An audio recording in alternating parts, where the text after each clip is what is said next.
ನಮಸ್ಕಾರ ಎಲ್ಲರಿಗೂ. ನಮ್ಮ ಯೂಟ್ಯೂಬ್ ಚಾನಲ್ ಕಲಾತ್ಮಕ ಚಿತ್ರಣಕ್ಕೆ ನಿಮಗೆಲ್ಲರಿಗೂ ಸ್ವಾಗತ.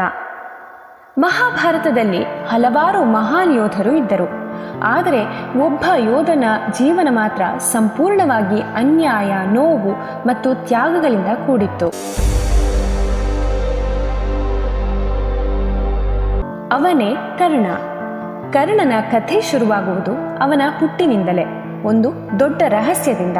ಕರ್ಣನು ರಾಜಕುಮಾರಿ ಕುಂತಿ ಮತ್ತು ಸೂರ್ಯದೇವನಿಗೆ ಜನಿಸಿದನು. ಕುಂತಿಯು ದೂರ್ವಾಸ ಋಷಿಯಿಂದ ಒಂದು ದೈವಿಕ ಮಂತ್ರದ ವರವನ್ನ ಪಡೆದಿದ್ಲು. ಅದು ಮಗುವನ್ನ ಪಡೆಯಲು ದೇವರ ಬಳಿ ಕೇಳಿಕೊಳ್ಳಲು ಅವಳಿಗೆ ಅವಕಾಶ ಮಾಡಿಕೊಟ್ಟಿತು. ಅವಿವಾಹಿತ ಹುಡುಗಿಯಾಗಿದ್ರೂ ಅವಳು ಆ ಮಂತ್ರವನ್ನ ಪರೀಕ್ಷಿಸಿದ್ಲು.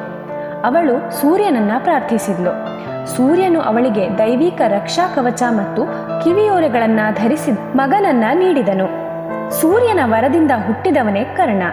ಆದರೆ ಸಮಾಜದ ಭಯದಿಂದ ಕುಂತಿಯು ತನ್ನ ಮಗುವನ್ನು ಒಂದು ಬುಟ್ಟಿಯಲ್ಲಿಟ್ಟು ನದಿಯಲ್ಲಿ ಬಿಟ್ಟು ಬಿಡುತ್ತಾಳೆ. ಆ ಮಗುವು ರಥಾಧಿಕಾರಿಯಾಗಿದ್ದ ಅಧಿರಥ ಮತ್ತು ಅವನ ಪತ್ನಿ ರಾಧಾ ಎಂಬುವವರಿಗೆ ನದಿ ತೀರದಲ್ಲಿ ಸಿಕ್ತು. ಅವರು ಅವನನ್ನು ಕರೆದುಕೊಂಡು ಹೋಗಿ ಬೆಳೆಸಿದರು.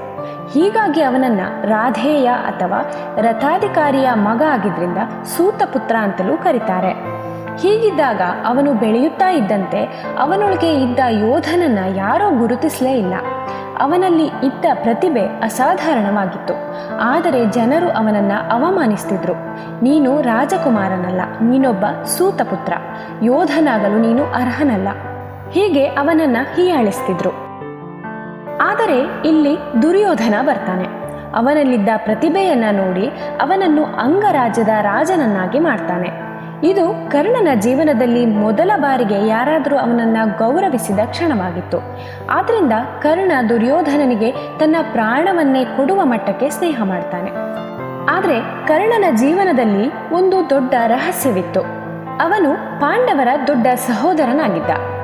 ಹೌದು, ಮಹಾಭಾರತ ಯುದ್ಧ ಪ್ರಾರಂಭವಾಗುವ ಮೊದಲು ಕುಂತಿ ಕರ್ಣನನ್ನ ಭೇಟಿ ಮಾಡಿ ಈ ಸತ್ಯವನ್ನ ಹೇಳ್ತಾಳೆ.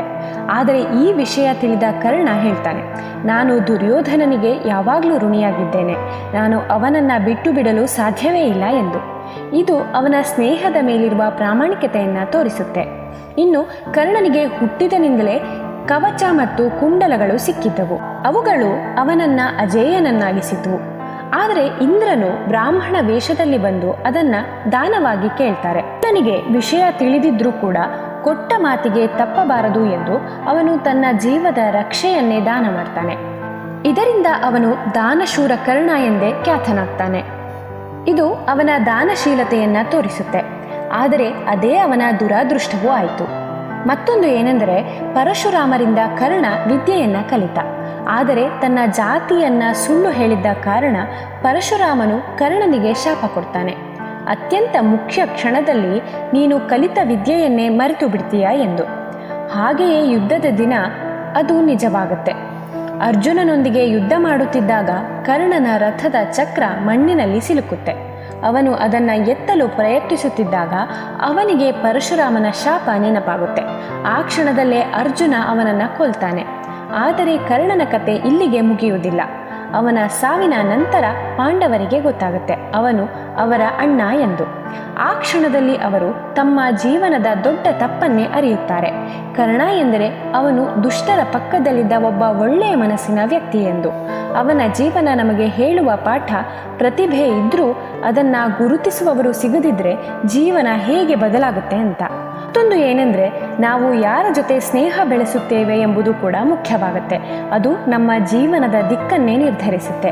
ಕರ್ಣನು ಒಬ್ಬ ಮಹಾನ್ ಯೋಧ, ಆದರೆ ಒಬ್ಬ ದುರದೃಷ್ಟ ನಾಯಕನಾಗಿದ್ದ. ಮುಂದಿನ ವಿಡಿಯೋದಲ್ಲಿ ಇನ್ನೂ ಹಲವು ಉಪಯುಕ್ತ ಮಾಹಿತಿಯೊಂದಿಗೆ ನಿಮ್ಮ ಮುಂದೆ ಬರುತ್ತೇವೆ. ಅಲ್ಲಿಯವರೆಗೂ ನೀವಿನ್ನೂ ನಮ್ಮ ಚಾನಲ್ನ ಸಬ್ಸ್ಕ್ರೈಬ್ ಮಾಡಿಲ್ಲ ಅಂದರೆ ಈ ಕೂಡಲೇ ಸಬ್ಸ್ಕ್ರೈಬ್ ಮಾಡಿ ಹಾಗೂ ಹೆಚ್ಚು ಹೆಚ್ಚು ಜನರಿಗೆ ಶೇರ್ ಮಾಡಿ. ಧನ್ಯವಾದಗಳು.